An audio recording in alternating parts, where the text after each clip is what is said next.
Il Sinodo non è un Parlamento, così il Papa ha avviato i lavori dell'assemblea dedicata alla popolazione panamazzonica. Francesco ha chiesto ai partecipanti il rispetto della realtà di un popolo.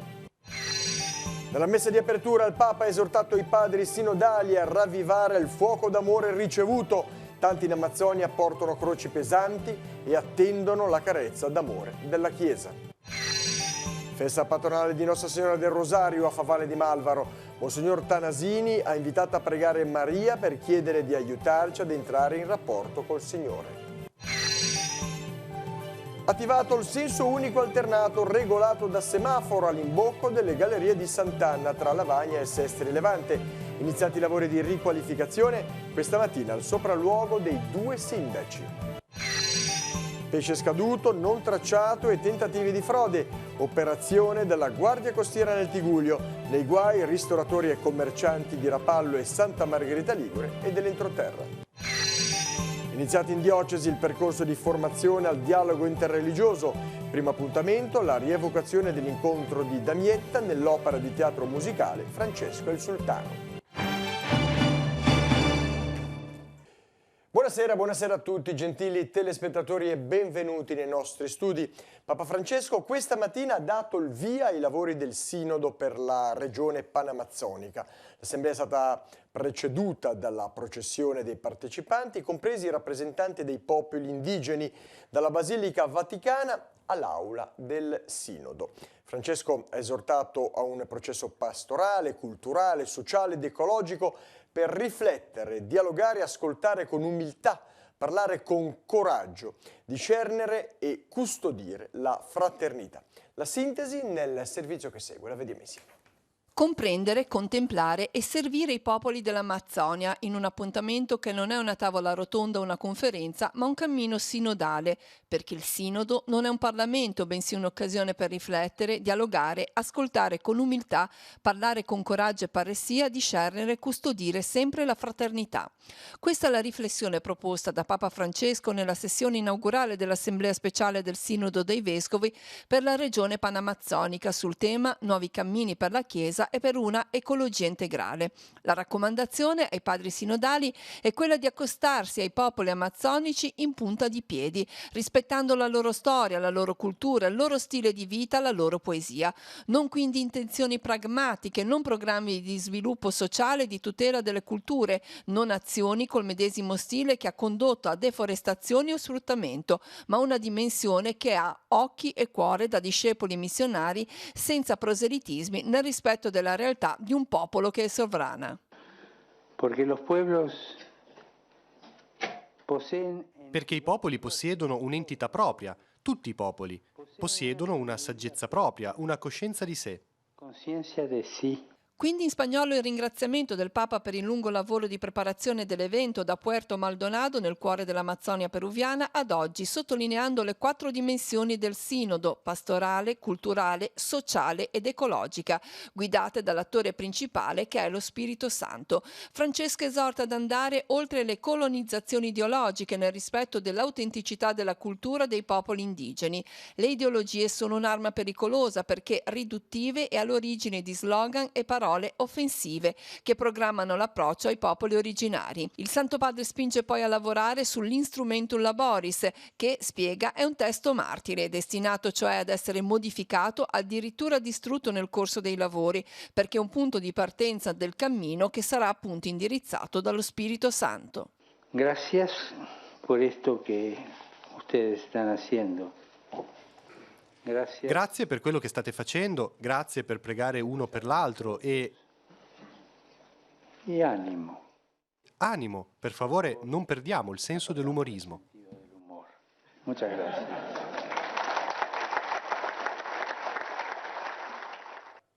Tanti in Amazzonia portano croci pesanti, attendono la carezza d'amore della Chiesa. È quanto ha ricordato il Papa nella Santa Messa di apertura del Sinodo, in cui ha esortato i pastori a camminare insieme con chi ha donato la vita a questa regione, ravvivando il fuoco d'amore ricevuto. Il fuoco appiccato da interessi che distruggono, come in Amazzonia, non è il fuoco del Vangelo. La sintesi curata da Radio Vaticana. Vediamo. Tanti in Amazzonia portano croci pesanti e attendono la carezza d'amore della Chiesa. Per questo, alla messa di apertura del Sinodo, il Papa esorta i pastori a ravvivare il fuoco d'amore ricevuto in dono con prudenza e senza lasciarsi soffocare dalla preoccupazione di difendere lo status quo. Il fuoco del mondo, invece, divampa quando senza amore e senza rispetto si divorano popoli e culture. Quante volte c'è stata colonizzazione anziché evangelizzazione? Dio ci preservi dall'avidità dei nuovi colonialismi, dice. Il fuoco appiccato da interessi che distruggono, come quello che ha recentemente devastato l'Amazzonia, non è quello del Vangelo, sottolinea, esortando la Chiesa allo slancio missionario. Allora ravvivare il dono del fuoco dello Spirito è il contrario di lasciare andare avanti le cose senza far nulla ed essere fedeli alla novità dello Spirito. È una grazia che dobbiamo chiedere nella preghiera. Egli, che fa nuove tutte le cose, ci doni la sua prudenza audace. Ispiri il nostro Sinodo a rinnovare i cammini per la Chiesa in Amazzonia, perché non si spenga il fuoco della missione. L'annuncio del Vangelo è infatti il criterio principe per la vita della Chiesa. Permettetemi di ripetere le parole del nostro amato Cardinale Humes, quando arriva a quelle piccole città dell'Amazzonia, va ai cimiteri a cercare la tomba dei missionari, un gesto della Chiesa per coloro che hanno versato la vita in Amazzonia. E poi, con un po' di furbizia, dice al Papa: non si dimentichi di loro, meritano di essere canonizzati. Per loro, per questi che stanno dando la vita adesso, per quelli che hanno versato la sua vita, con loro camminiamo insieme. Una preghiera per i lavori del Sinodo per l'Amazzonia è stata richiesta da Francesco anche al termine della preghiera dell'Angelus domenicale. Il Papa ha preso spunto dalla parabola del servo disponibile per mettere in risalto la via di una fede che non chiede ricompense e riconoscimenti. Nulla è impossibile a chi ha fede, ha ricordato inoltre Francesco, invitando a guardare con speranza le vicende alterne della vita. Ora lasciamo Roma e torniamo alle cose di casa nostra. A Favale di Malvaro si celebra oggi la festa patronale di Nostra Signora del Rosario. Questa mattina nel santuario la Santa Messa è presieduta da Monsignor Tanasini, che ha invitato la comunità ad essere costante nella preghiera del Rosario. Noi eravamo presenti. La comunità di Favale si è riunita questa mattina nel santuario di Nostra Signora del Rosario per festeggiare la propria titolare. Presente il vescovo diocesano, che ha invitato i presenti ad essere costanti nella preghiera del Rosario, il modo più efficace per richiamare la presenza di Maria in mezzo a noi. Perché non si tratta solo di seguire le sue parole e i suoi insegnamenti, ma di chiederle un'azione diretta che ci permetta di entrare in rapporto con il Signore. La Madonna, inoltre, ci aiuta nel combattimento spirituale quotidiano contro i sentimenti maligni che creano invidie, gelosie e distanza tra le persone. Una preghiera di pace, ha ribadito il vescovo, facendo anche riferimento ad alcune apparizioni della Madonna durante alcuni momenti storici particolarmente cruenti. La preghiera del Rosario per la pace. Per ottenere la pace, Maria chiese la recita del Rosario di fronte alla Prima Guerra Mondiale, di fronte alla rivoluzione sovietica, proprio come richiesta della pace.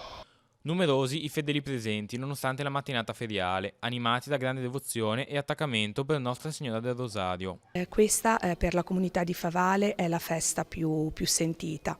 La comunità di Favale è da più di 150 anni che è devota alla Madonna del Rosario, dai tempi in cui c'era la faida in paese dei Verdi e dei Turchini, e la Madonna ci ha dato la grazia di capire, di riappacificare la popolazione.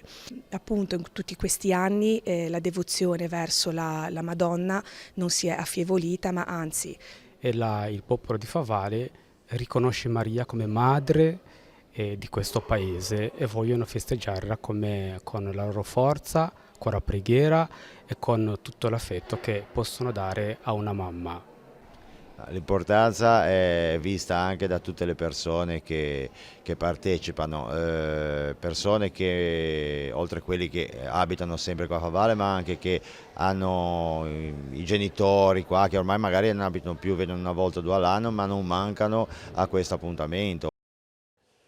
Sempre nel santuario di Nostra Signora del Rosario, questa sera alle 20, la preghiera del Vespro, seguita dalla processione per le vie del paese. In occasione della festa di Nostra Signora del Rosario, la parrocchia di Santa Maria Assunta a Maissana ha avuto la gioia di inaugurare i lavori di restauro del campanile. La conclusione dell'opera è stata resa possibile grazie all'impegno di molte persone e al fondamentale contributo dell'8 per 1000. La benedizione al campanile restaurato e al concerto di 5 campane è stata impartita dal vescovo di La Spezia, Monsignor Luigi Ernesto Palletti. Alcuni membri dell'Associazione Campanari Liguri hanno suonato manualmente le campane per celebrare questo importante evento. Ha preso il via questa mattina il primo lotto degli interventi sulle gallerie di Sant'Anna tra Lavagna e Sesti Levante. In funzione il semaforo che regola il senso unico alternato che resterà in vigore fino a maggio 2020. Resta il divieto di transito per pedoni e biciclette, questione questa sulla quale i sindaci chiedono ad ANAS alcune modifiche. Sentiamo. 60 secondi di verde alternati per ciascun lato, 50 di rosso per entrambe le parti per permettere il deflusso completo delle auto in transito. Sono questi i tempi con i quali è stato regolato il semaforo che si è acceso questa mattina per le gallerie di Sant'Anna tra Sestri Levante e Lavagna. Hanno preso il via infatti i lavori di riqualificazione delle strutture in cemento armato, fortemente provate dall'erosione del salino e delle mareggiate.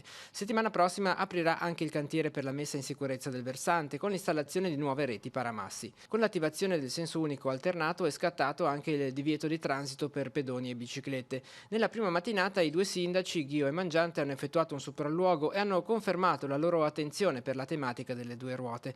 Altro aspetto che viene tenuto sotto osservazione è quello del trasporto pubblico locale e dei possibili ritardi patiti dagli studenti che utilizzano il bus per raggiungere le scuole, anche se al momento non sono previste modifiche agli orari. Teniamo monitorato d'intesa con i sindaci locali il servizio, in caso interveniamo sul servizio se non riusciamo ad arrivare negli orari prefissati nei poli di Piazza Nassiria piuttosto che all'ITIS di Sestri Levante, quindi le fasce studentesche cerchiamo di tutelarle toccando gli orari qualora ce ne fosse bisogno. Ci muoviamo su due fronti, perché noi non dimentichiamo che abbiamo la Convenzione Comune di Sestri, facciamo il servizio scolastico anche a Sestri Levante e le recenti modifiche viarie, quelle che obbligano l'uscita da Pietracalanta arrivare fino a Sant'Anna, potrebbero essere oggetto di coda e quindi vediamo anche col comando locale della polizia se tornare indietro, se richiedere delle modifiche. Ci siamo presi proprio d'intesa in modo particolare col sindaco di Sestri Levante una settimana per monitorare quello che succede e intervenire.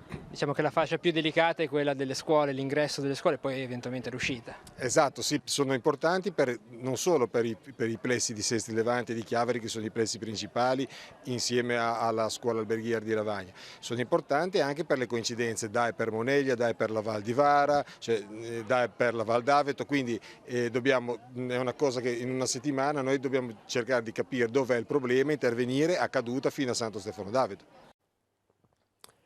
In occasione dei Rolly Days, domenica 13 ottobre, saranno in servizio 4 bus navetta per le 4 vallate di Levante. Si tratta di linee gratuite che partiranno dalle valli Fontanabuona, Trebbia, Scrivia e Stura per consentire anche agli abitanti dell'entroterra di visitare gli straordinari palazzi dell'aristocrazia genovese che dal 2006 sono patrimonio dell'umanità e dell'UNESCO. Nel dettaglio apriranno i battenti il Palazzo Angelo Giovanni Spinola in via Garibaldi, Palazzo Doria Spinola, sede del Circolo Tunnel, Palazzo Cicale e Palazzo Senarega, sito nell'omonima piazza. Da domani e sino all'8 di novembre sarà chiusa la circolazione veicolare e pedonale in via Landea Rapallo nel tratto compreso tra il civico 7A e il civico 10. Saranno effettuati lavori di ampliamento della sede stradale e opere di consolidamento. Particolare cura verrà riservata ai sottoservizi, compreso l'adeguamento dei tombini presenti nel piano viabile. Previsti il posizionamento del guardrail e la collocazione dell'impianto di pubblica illuminazione. A eseguire i lavori sarà la ditta Ecofonde di Genova. Ci sono ulteriori sviluppi in merito alla vicenda dello straniero di 31 anni arrestato venerdì dalla polizia di Chiavari perché è accusato di numerosi furti di attrezzi agricoli ed edili. Nella giornata di sabato, sull'altura di Santa Giulia, i poliziotti del commissariato chiavarese hanno rinvenuto un altro motoveicolo provento di furto utilizzato dal giovane per trasportare la merce rubata. In una capanna vicina sono stati rinvenuti e sequestrati altri attrezzi ed oggetti che sono riconducibili ad alcuni furti commessi nel Tigullio. All'interno di un borsone è stato rinvenuto anche un kit completo di arnesi atti allo scasso. Numerosa area furtiva recuperata è già stata riconsegnata ai legittimi proprietari, altri oggetti sono invece ancora in possesso della polizia. Chiunque abbia subito furti negli ultimi 6 mesi nella zona del Tigullio e nel suo entroterra può recarsi presso gli uffici del commissariato di Chiavari munito di denuncia per eventuali riconoscimenti degli oggetti rubati. Pesce scaduto, non tracciato, tentativi di frode e quanto emerso dall'operazione sulla filiera ittica condotta dalla Guardia Costiera nei giorni scorsi. Nei guai, ristoratori e commercianti di Rapallo, Santa Margherita Ligure e d'entroterra. Vediamo. Quasi 450 kg di pesce sequestrato, 13.000 euro di sanzioni inflitte e una denuncia penale. Nei guai commercianti e ristoratori del Tigullio. Sono questi in sintesi i risultati di un'operazione di controllo sulla filiera ittica condotta dalla Guardia Costiera di Santa Margherita Ligure. L'attività, che si è sviluppata nella prima settimana di ottobre, si inquadra in un più ampio contesto regionale perché disposta su tutta la Liguria. Le verifiche hanno riguardato le città di costa, ma non hanno risparmiato l'entroterra. Tra le violazioni emerge il tentativo di frode di un ristoratore di Rapallo che nel menù proponeva ai propri clienti prodotti congelati come fossero freschi e spacciava tonno pinna gialla per il più costoso e pregiato tonno rosso. L'uomo è stato denunciato e il pesce sequestrato. Sempre a Rapallo, altri 2 ristoratori sono stati trovati privi della documentazione necessaria ad attestare la provenienza del pescato detenuto nei locali. I 2 esercizi sono stati multati per 3.000 euro, sequestrato in totale circa 15 kg di pescato, probabilmente frutto di pesca di frodo.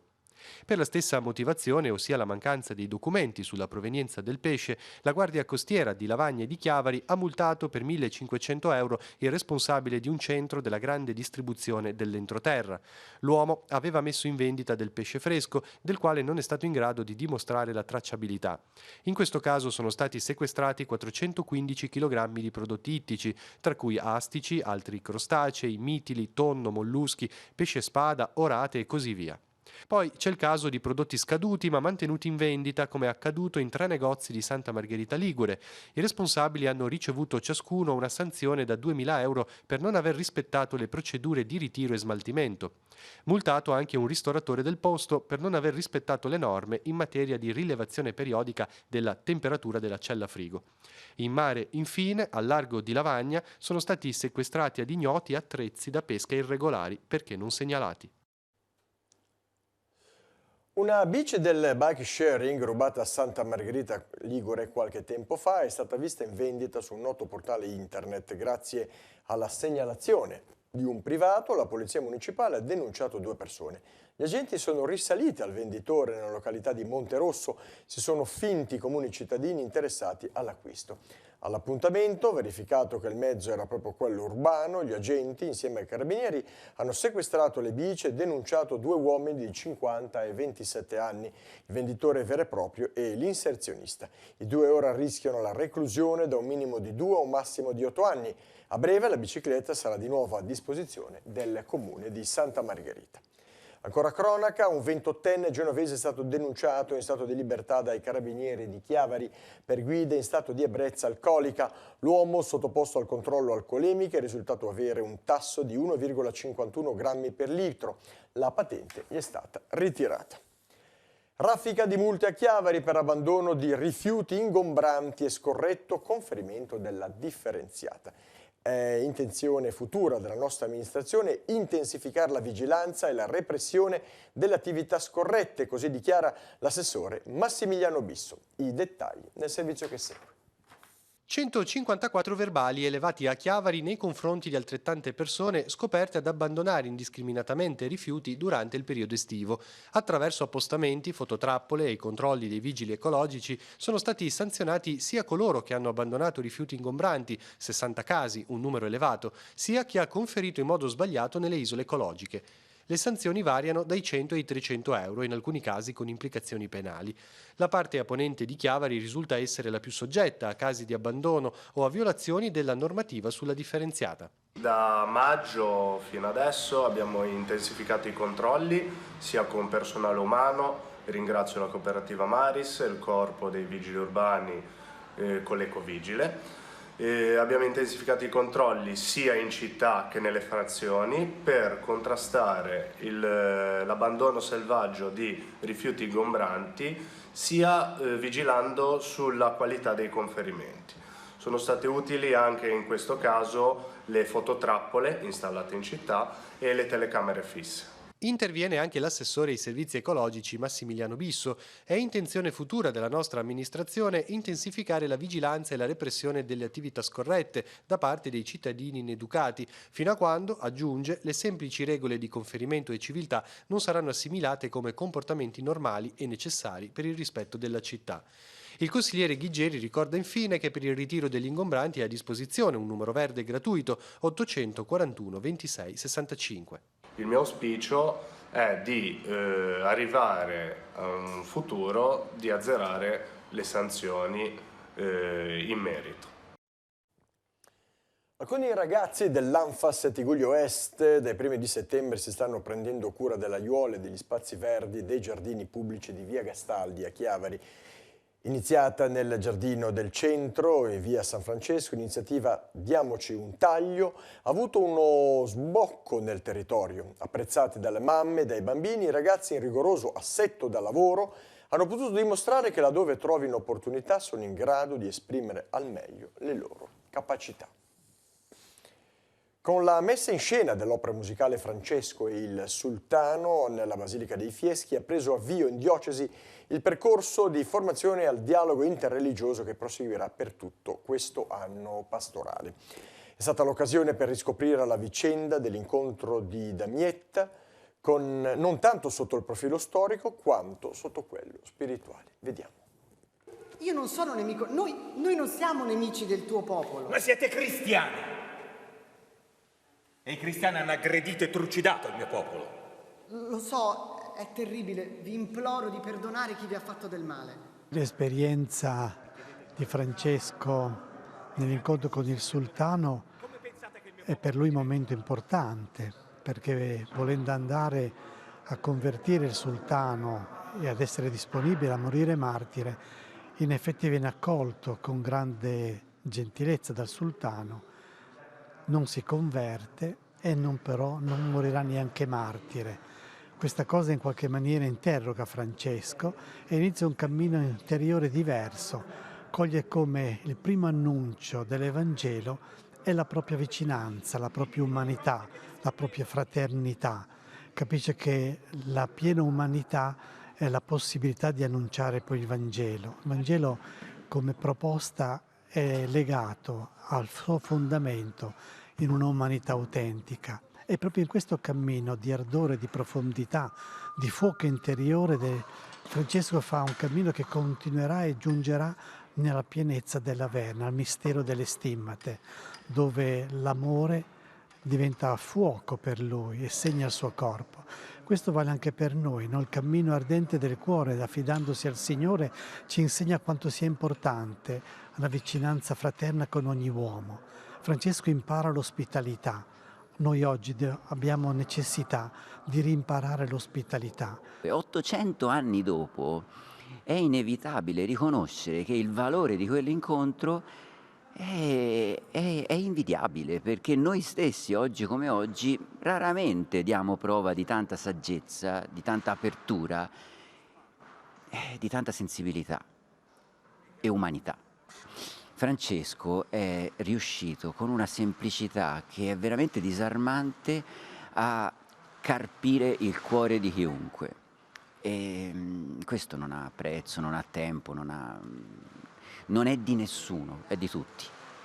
Ci serve il tuo nome per credere che non dobbiamo aver paura.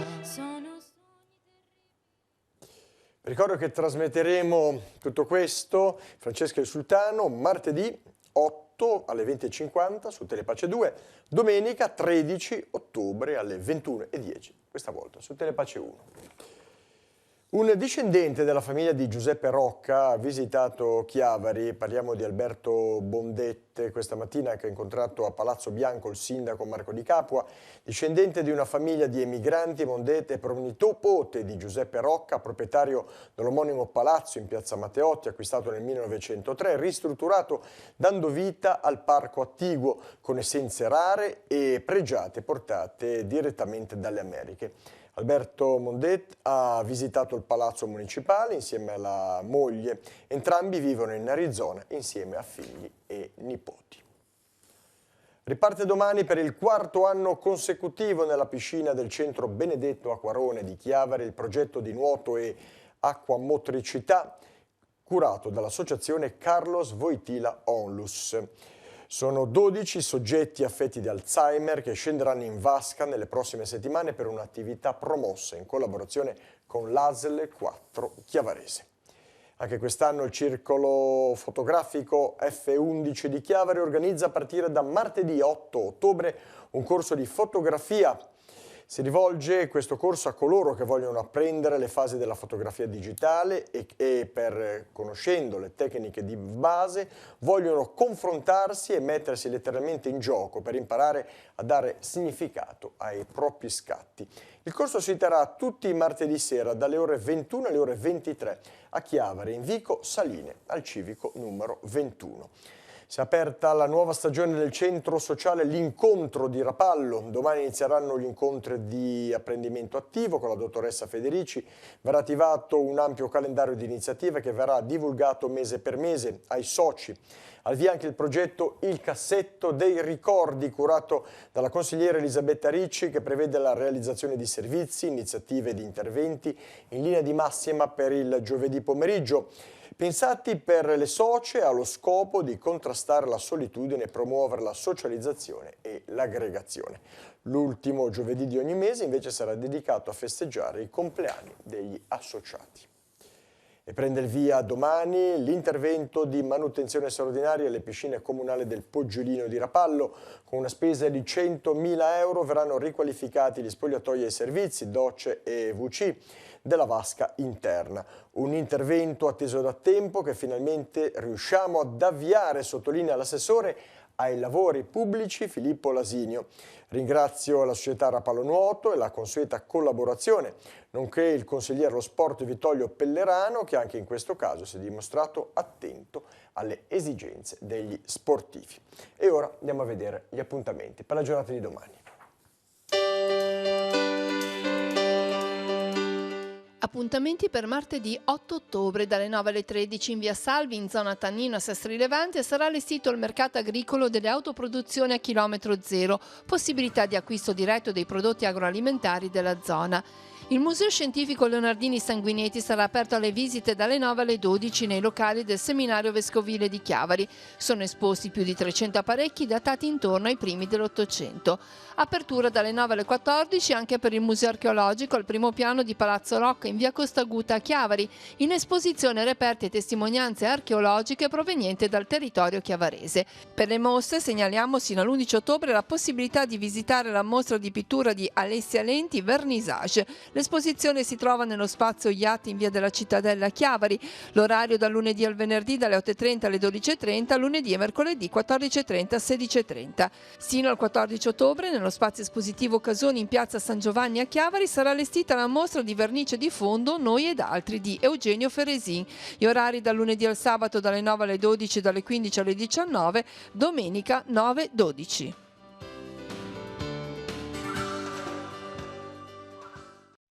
Passiamo allo sport, calcio, Serie D, buon pareggio in esterna per la Lavagnese che in trasferta contro Savona ha sfiorato il colpaccio ma è stata fermata da 2 pali con un gol al 95esimo dei padroni di casa. Passati in svantaggio, nel primo tempo i bianconeri prima hanno pareggiato al 39esimo con Basso, nella ripresa al 66esimo si sono portati in vantaggio con Oneto. Solo nel concitato finale, dove per la Lavagnese è stato espulso Di Lisi, il definitivo pareggio per 2-2. Un punto prezioso che porta i bianconeri a 3 punti, in penultima posizione in classifica. Mercoledì la squadra tornerà subito in campo nel recupero della 4ª giornata al Macera di Rapallo contro il Ligorna. Rapallo sconfitta in trasferta a Padova nella prima giornata del campionato di Serie A1 di pallanuoto femminile.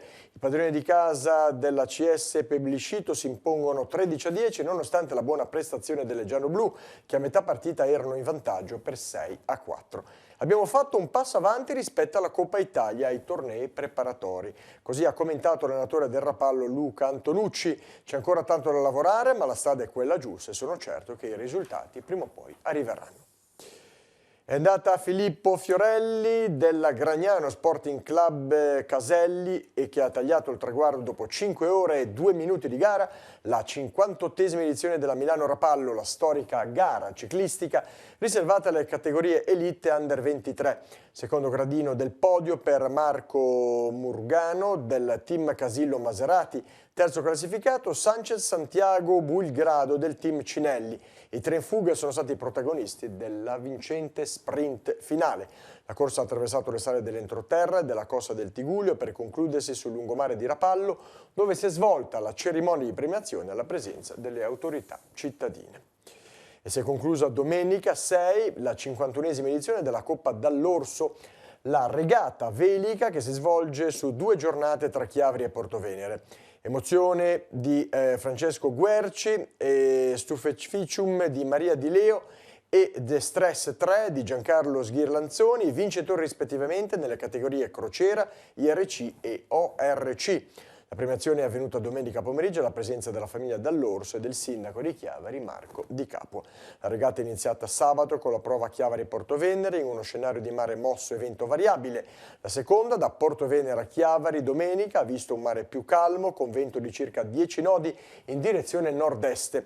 Successo di partecipazione per l'evento con 59 imbarcazioni partecipanti. Questa era l'ultima notizia del nostro giornale, prossimo appuntamento con l'informazione, come sempre rinnovato a domani alle 12:45 col TG13. Vi ringrazio per la vostra cortese attenzione, vi auguro una buona serata, arrivederci.